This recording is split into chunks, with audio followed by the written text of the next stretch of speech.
масъулони ҳукумати шаҳри Бӯстон мегӯянд барои ҳалли мушкилии ташноб то ҳол илоҷ наёфтаанд ва интизори сармоягузорӣ ҳастанд.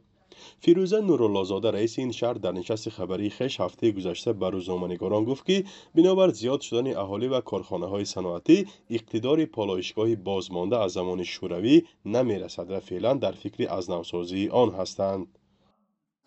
лоиҳаи бузурге ки бо дастгирии ҳамин Евробанк шуда истодааст, мо амина омода кардем. Корҳои ҳуҷҷатнигорӣ рафта истодааст ва умед дорем ки баъди таъсис шудан ҳар як шаҳру ноҳия партовгоҳи худаша алоҳида мекунад ва ин масъала ҳалли худашро хоҳад ёфт. ин полоишгоҳ дар ҳудуди ноҳияи Бобоҷон Ғафуров ҷойгир шудааст. масоҳати он тақрибан 22 гектар буда ҳудуди 30 ҳавз дорад.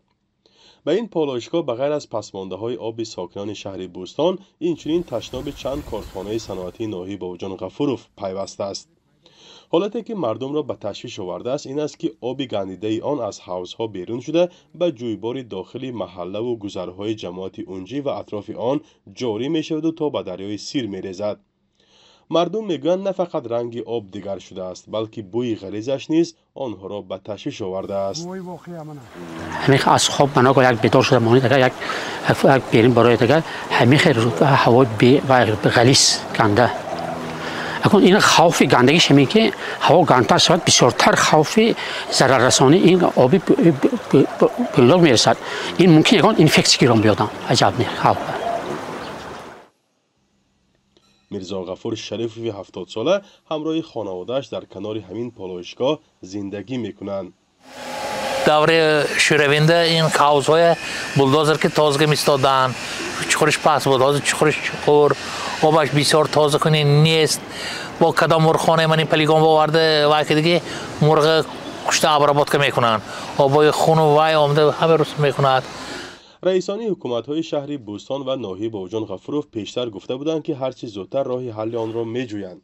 барои баррасии он гурӯҳи корӣ аз ҳукумати вилояти Суғд ҳам таъсис ёфта буд. ҳамчунин олия пешиёд дигаи даврои пеш як роҳи алтернативие ки 2 километрша қубурора бурдагиам нестанд. ина ҳозир масъалабардорӣ карда шуда истодае ки ҳисоби ҳамин соҳибкорову дига мо ҳал кунем чӣ қадар ки ёрдам мекуна ҳамо қубура вастанавид кунем ки бо як роҳи алтернативӣ барои шабакаҳои обу корезӣ бошад. бад шудани вазъи экологӣ ва кори обу корези шаҳру ноҳияҳои Тоҷикистон сол то сол бештар мегардад. мақомот мегӯянд ин ҳолат ба зиёд шудани аҳолӣ ва корхонаҳои саноатӣ рабт дорад. сокинон мегӯянд дар ивази пуле ки мардум ба ин ниҳод медиҳад он бояд таҷҳизоти нав орад ё полоишгоҳҳои нав созад то мардум аз бемориҳои ҳамагир ва бӯи бад раҳоӣ ёбад. фарзон муҳаммадӣ, радиои Озодии ноҳияи Бобоҷон Ғафуров.